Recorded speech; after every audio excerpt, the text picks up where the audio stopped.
Hello and welcome to my channel. Bienvenidos a mi canal. Para mi gente que habla español, váyanse al minuto 6 con 30 segundos para que escuchen el video en español.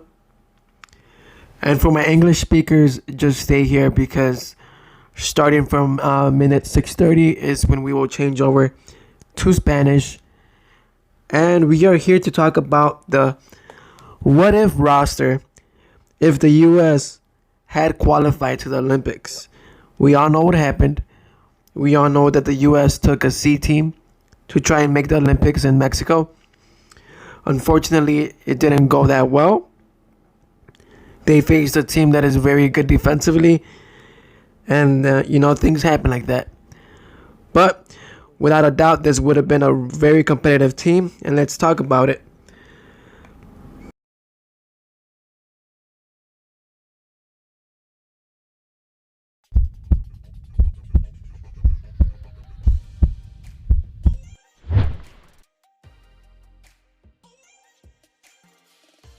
Okay, so right off the bat, I'm giving you guys the list. You can only take 18 players and 3 players over age. But we're going to start off by naming from top to bottom. We got Ethan Horvath going because, unfortunately, Zach Steffen got an injury.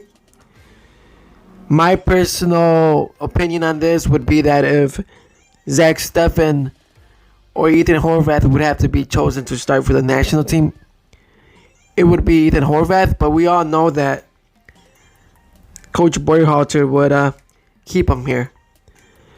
So then we would go with David Ochoa as the backup. Obviously, he's the best U23 goalkeeper that the U.S. has.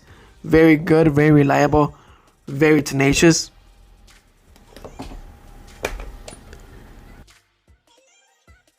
And then we're going to go into our defenders and where one overage player appears. And that is John Brooks.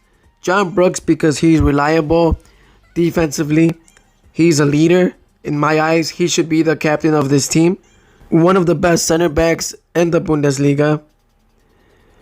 So, he's one of 3 of the older overage players that we would take. Maybe Berhalter would take him too.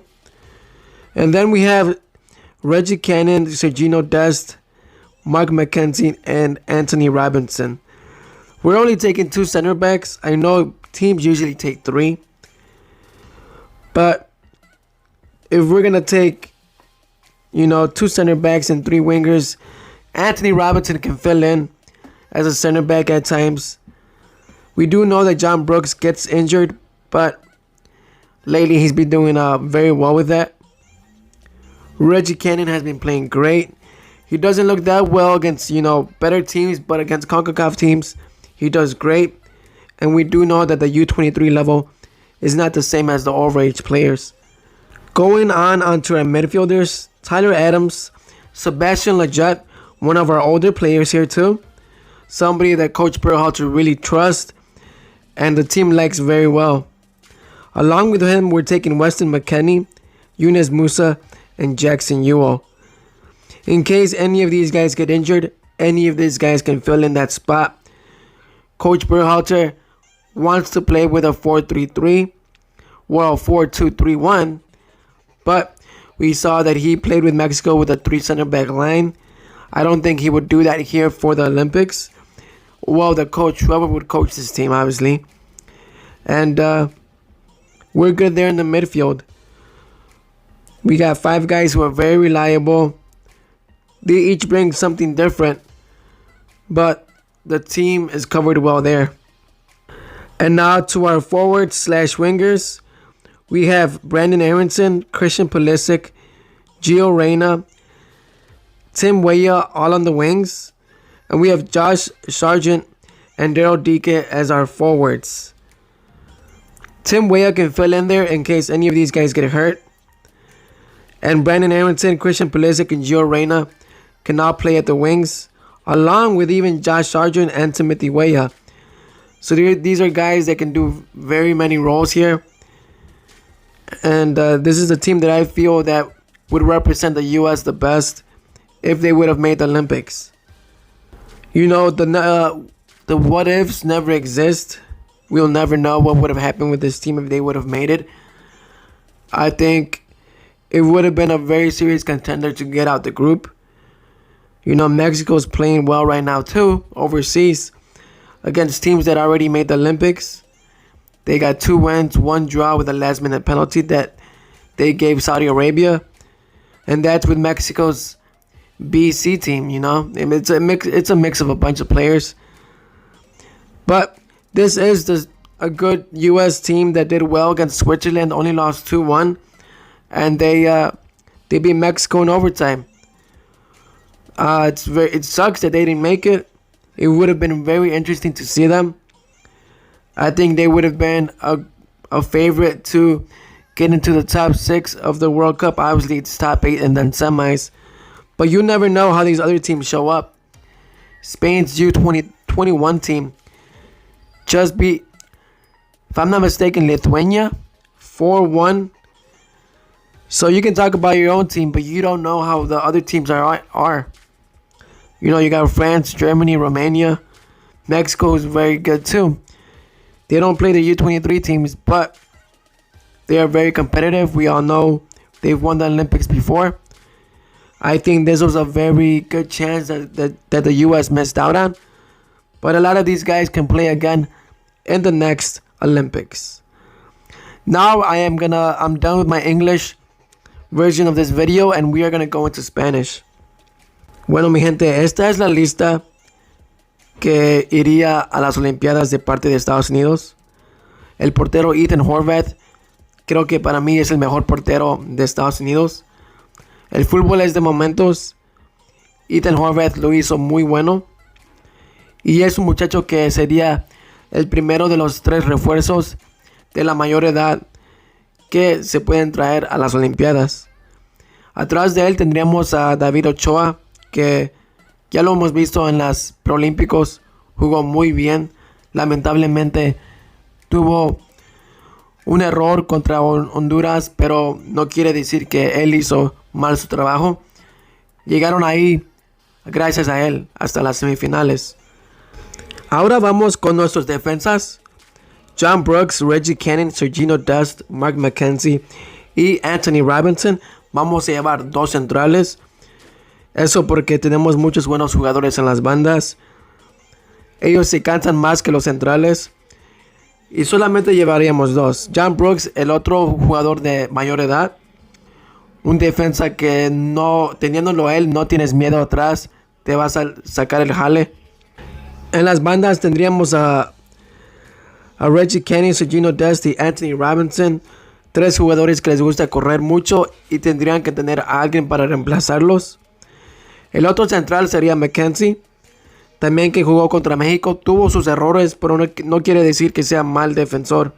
Creo que apenas tiene 21 años y va a mejorar mucho. Y luego en el medio campo llevaríamos a Tyler Adams, Sebastian Lletget, Weston McKennie, Yunus Musa y Jackson Yuo. Todos estos pueden hacer el mismo trabajo. Obviamente todos a diferente nivel. Creo que Tyler Adams y McKennie están por mucho arriba de los demás.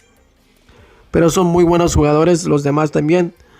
Sebastian Lletget, uno que le gusta mucho al coach Greg Berhalter. Nosotros ya supimos qué es lo que trae Weston McKennie. Es muy bueno en el aire. Tyler Adams, que no jugó mucho con México, pero cuando entró se empezó a ver mejor la defensa. Y Jackson Yuo, que lo vimos en el preolímpico, metió un gol de larga distancia.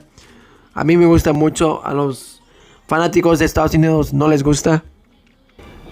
Y nuestros jugadores en la banda y delanteros serían Brandon Aronson, Christian Pulisic, Gio Reyna, Tim Weah, con nuestros 2 centros delanteros Josh Sargent y Daryl Dike. Ahora, Timothy Weah también puede jugar como delantero, pero también hasta igual Josh Sargent puede jugar en la banda. Es un equipo polifuncional. Acá enfrente todos pueden rotar. Sería un equipo muy ofensivo. Este equipo no sabemos lo que pasaría con este equipo, pero sabemos que jugaron muy bien contra México, jugaron muy bien contra Suiza y esos eran equipos muchos más grandes que ellos. El promedio de edad de México era 31 años y el equipo que sacó a Estados Unidos al campo solamente tenía 24 años promedio de edad. Entonces, casi sería el mismo equipo. Incluso creo que yo mejor, porque sacarían a Costa y a Riam. Entonces, creo que este equipo sería un favorito para salir del grupo, en cualquier grupo que estuviera. Ya porque no sabemos cómo llegan los otros equipos. Sabemos que México fue a jugar a Europa con equipos como Australia, que le ganó 3-2. Le ganó a Rumania 1-0 en un partido que jugaron muy mal. Y empataron con Saudi Arabia con un penal al último minuto de ese equipo. Entonces, y ese no era nuestro mejor equipo también. Podríamos decir que es un B, C, A, poquito de A equipo que llevó el técnico Lozano.